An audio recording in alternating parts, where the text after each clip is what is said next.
আমরা প্রত্যেকে জানি এই পৃথিবীতে অনেক বড় বড় বৃহৎ আকৃতির প্রাণী রয়েছে, কিন্তু আল্লাহ সুবহানাহু ওয়া তাআলা বলেন এই সমস্ত সৃষ্টি জগতের মধ্যে শ্রেষ্ঠ প্রাণী হলো মানুষ। মানুষের এই শ্রেষ্ঠত্ব কেন? মানুষ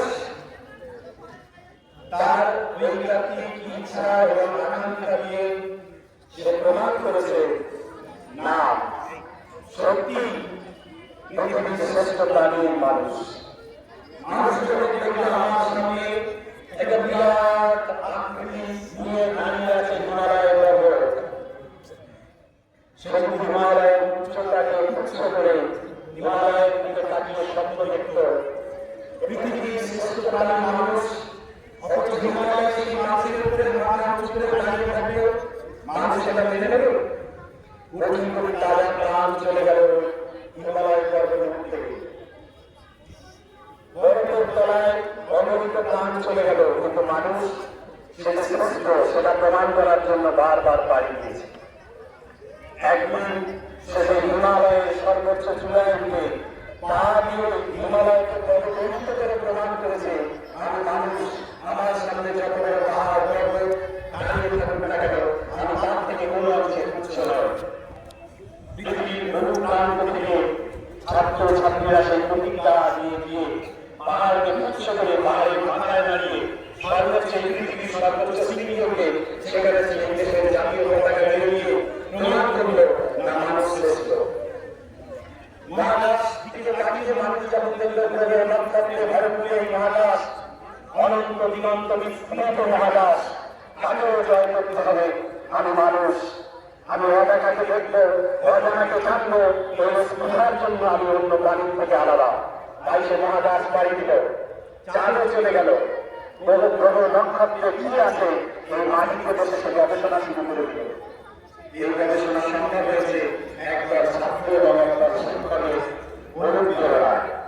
আমি আশা রাখবো তোমরা অনেক বেশি জীবনকে উপভোগ করবে, অনেক বেশি এগিয়ে যাবে এবং জীবনকে পরিণত কি সেটা উপলব্ধি করার জন্য আমাদের শিক্ষা দিতে হবে। শিক্ষার যে মহাসমুদ্র রয়েছে সেখানে পাড়ি দিতে হবে। একটা নাবিক যখন সমুদ্রে যাত্রা করে সে চতুর্দিকে তাকিয়ে তাকিয়ে অজানা জগতের দিকে এগিয়ে যায়। কি আছে সে ভুলিয়ে দিয়ে অভিজ্ঞ যন্ত্র নিয়ে তার সামনে এগিয়ে যায়, যে বাধাগুলো আছে সেগুলো নিয়ে সেটাকে গন্তব্যস্থলে পৌঁছে যায়। আমাদেরও সেইভাবে জীবনের যে প্রতিকূলতা আসবে, যে বাধা বিপত্তিগুলো আসবে, সেগুলোর সঙ্গে সংঘর্ষে না গিয়ে সেগুলোকে তুচ্ছ জ্ঞান করে পাশে সরিয়ে রেখে আপনার গন্তব্যস্থলে লক্ষ্য স্থির করে এগিয়ে যেতে হবে। এই পৃথিবী জয় করেছে ছাত্ররা, এই পৃথিবী জয় করেছে শিক্ষকরা। হ্যাঁ, ছাত্র শিক্ষক এর বাইরে একটা বিরাট জগৎ ফেলে রয়েছে, সেই জগতে আমাদের পাড়ি দিতে হবে। আমরা জানি এই শিক্ষার আশেপাশে আমাদের স্বাস্থ্যকে সুন্দর রাখতে গেলে এই ক্রীড়া প্রতিযোগিতা খেলাধুলা এর একটা অমূল্য ভূমিকা আমাদের জীবনে রয়েছে। মানুষ চিরদিন পাড়ি দিচ্ছে তার এই অজানাকে জানাকে অন্বেষণ করার যে পিপাসা, সেই অতিরিক্ত পিপাসা নিয়ে মানুষ এই জগতে পাড়ি দিয়ে যাচ্ছে। আমাদেরও তার অংশভূত হতে হবে। তোমরা জানো যে একটা গুরুর কাছে দুজন শিষ্যরা গিয়েছিল, গান শিখতে গিয়েছিল, তবলা বাজাতে গিয়েছিল। যখন একটা ছেলে 6 মাস তবলা বাজানোর পরে গুরুর কাছে গেল, গিয়ে গুরু তবলা বাজাচ্ছে, আর একটা শিশু গিয়েছে প্রথম, সে তবলা বাজাতে জানে না। গুরু প্রথমেই আক্ষেপ করে বলল, তুমি যে 6 মাস কষ্ট করেছো, তোমাকে আর সহজে শেখানো যাবে না। কিন্তু এসছে এর এই লয়, এই যে তবলা বাজানোর যে কৌশলগুলো আছে সহজে আয়ত্ত করতে পারবে। কারণ তুমি যে ভুল শিক্ষাটা অর্জন করেছো, সেই ভুল শিক্ষাটাকে ভুল করতে গিয়ে আমার 1 বছর কেটে যাবে, কারণ তোমার শিক্ষাটা ভুল দিয়ে শুরু হয়েছে। আমাদের জীবনে এই পৃথিবীতে মহাগ্রন্থ, ধর্মগ্রন্থ, বিভিন্ন তথ্য সার্থক কাব্য মহাকাব্য বসছে মানুষের জীবনকে আকর্ষিত করার জন্য, সুন্দর করে তোলার জন্য।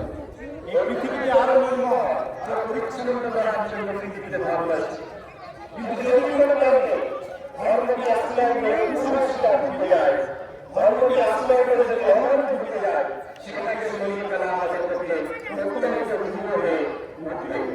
তাই আমি আগ্রহ রাখবো সঠিক জ্ঞান, সঠিক পন্থা এটা আমাদের জীবনের মধ্যে নিয়ে আসতে হবে, আমাদের জাতিকে আরো উন্নত করার জন্য। কারণ আমরা জানি যে জাতি শিক্ষায় হারিয়ে গেছে, যে জাতি সমাজ থেকে হারিয়ে যাবে। আজ কথা তাই শিক্ষাকে হাতিয়ার করে, প্রকৃত শিক্ষাকে হাতিয়ার করে আমাদের সবাইকে আগিয়ে যেতে হবে। আমি তোমাদের প্রতি আরেকটা গভীর শুভেচ্ছা জানিয়ে আজকের শুরু করার জন্য অনুরোধ করবো। আর আগে একটা কথা বলবো, নিশ্চয়ই হাজির থাকে প্রত্যেকটা খেলার জীবনের প্রত্যেকটা পর্যটনে হাজির রয়েছে। হারিয়ে গেলাম একবার খেললাম মানে শেষ হয়ে গেল এমন নয়। আমি তিনটে খেলায় নাম দেবো, হয়তো একটা খেলায় জিতবো, আর দুটো খেলায় আমি পুরস্কার পাবো না। এটাকে মনোবল ভেঙে দিতে হবে না। আগামী দিনে আরো তৈরি হতে হবে, আমাকে আরো প্রস্তুতি করতে হবে, আমাকে আগিয়ে যেতে হবে। তোমরা যারা এই খেলায় নাম দিয়েছো প্রত্যেকের প্রতি শুভেচ্ছা রেখে, শুভকামনা রেখে তোমরা প্রত্যেকের জীবনের যোগ্যতা প্রমাণ করো। এই আশা আকাঙ্ক্ষা রেখে আমি আমার বক্তব্য শেষ করছি।